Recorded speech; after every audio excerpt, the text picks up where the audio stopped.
I love the question around like those performers that aren't necessarily the rock star of your organization, and they're essential. And I think that there was some time ago there was a study that looked at the USA Basketball Olympic Dream Team.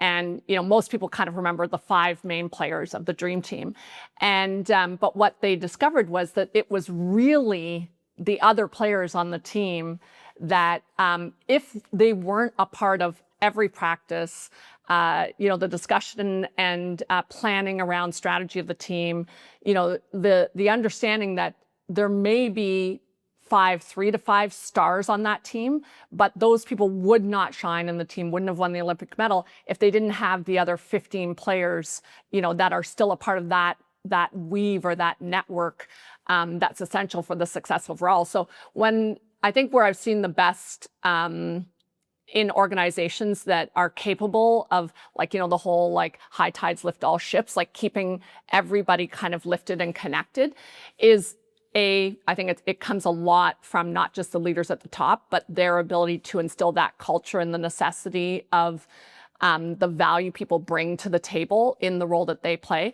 It has to come down through all the different levels of management, and that's challenging. I had that challenge as a part of an organization I was the COO of out in Edmonton, and it was about, we were trying to change the culture of the entire company, and so you can't think that it's going to be the 2 or 3 people up at the top that can only make that happen. If you don't have buy-in, across all of those layers and all the way through to the front lines, it's almost impossible. So, building culture in an organization, I think the challenge is big, but it's doable.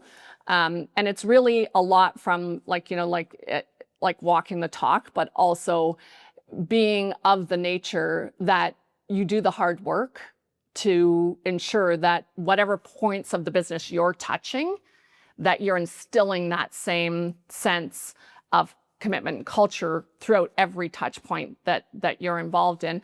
And, the reality of hiring practices, training, it goes through a lot of different depths.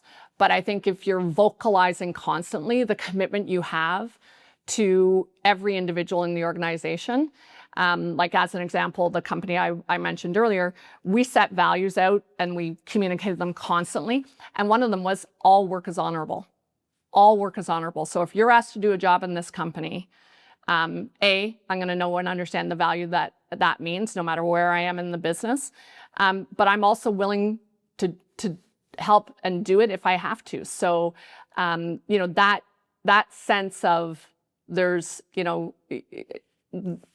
success isn't a spectator sport.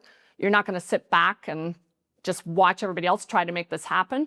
That ability to be actively involved and weave your thread through all those levels of the organization is what's going to result in being able to have people within, no matter where they are in the company, feel like A, they're appreciated, B, they're uniquely wanted and desired to be a part of the business, and they're going to be rewarded for the work that they do.